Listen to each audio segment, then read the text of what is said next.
মিলন মিল বুলি ল'ৰা এটা মিলন মিল সি আজি তোমাৰ আগষ্টৰ 27 তাৰিখৰ পৰা জুবিনৰ বিষয়ে বেয়াকৈ লিখি আছে, বহুত বেয়াকৈ লিখিছে, এইবিলাক ইয়াত ক'ব নোৱাৰি।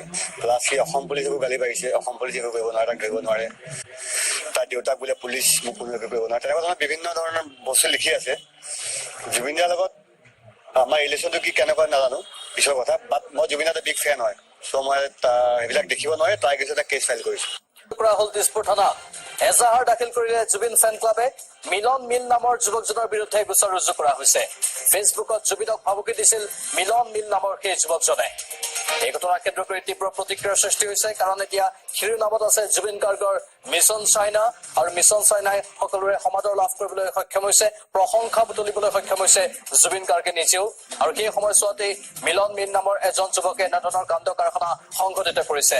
ছচিয়েল মিডিয়াত জুবিন গাৰ্গক ভাবুকি দিছে সেই যুৱকজনে। ইয়াৰ পূৰ্বেও জুবিন গাৰ্গক বিভিন্নজনে ভাবুকি দিছিল, আৰু তাৰ পাছতেই আৰক্ষীয়ে তেওঁলোকক কৰায়ত্ব কৰিবলৈ সক্ষম হৈছিল। কিন্তু তাৰ পাছতো একাংশ যুৱকে এনেধৰণৰ আচৰণ ছচিয়েল মিডিয়াত কৰিয়ে আছে, যাৰ বাবে সৰব হৈ পৰিছে এতিয়া জুবিন ফেন ক্লাব। তেওঁলোকে প্ৰতিক্ৰিয়া ব্যক্ত কৰিছে, এই যুৱকজনৰ বিৰুদ্ধে দিছপুৰ আৰক্ষী থানাত গোচৰ ৰুজু কৰিছে।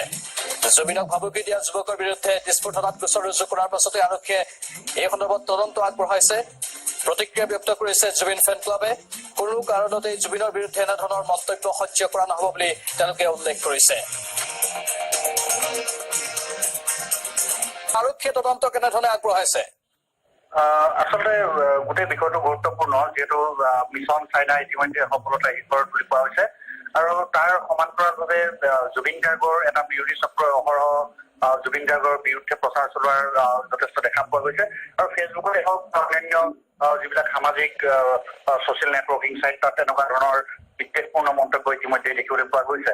আৰু অৱশ্যে যিহেতু মিলন মিল নামৰ এজন যুৱক, তেওঁ দীৰ্ঘ সময় ধৰি জুবিন গাৰ্গৰ বিৰুদ্ধে তেওঁ যথেষ্ট অপমানসূচক মন্তব্য তথা হত্যা ভাবুকি পৰ্যন্ত তেওঁ দি আহিছিল।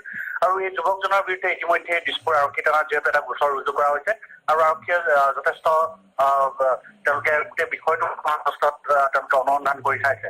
আৰু প্ৰাথমিক অৱস্থাত এটা তথ্য পোৱা গৈছে যে মিলন মিল নামৰ যিজন যুৱক, তেওঁৰ যিটো ফেচবুক প্ৰফাইল, বিশেষ কোনো তথ্য উল্লেখ নাই।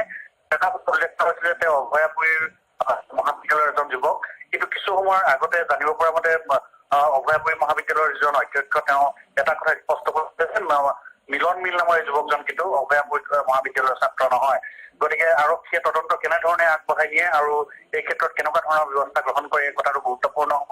যিহেতু ফেচবুকত লাইভ কৰি ইতিমধ্যে সমগ্ৰ অসমত 2জন লোক গ্ৰেপ্তাৰ হ'ব লগা হৈছে, আৰু জুবিনৰ বিৰুদ্ধে বিদ্বেষপূৰ্ণ মন্তব্য কৰি বিভিন্ন ধৰণৰ মন্তব্য কৰি সম্প্ৰতি এই গোটেই বিষয়টো ইতিমধ্যে চৰ্চা লাভ কৰিছে। আৰক্ষীয়ে গোটেই দিশটো কেনেদৰে আগবঢ়াই লৈ যায় বা তদন্ত কেনেদৰে চলায়, সেয়া কিন্তু লক্ষ্য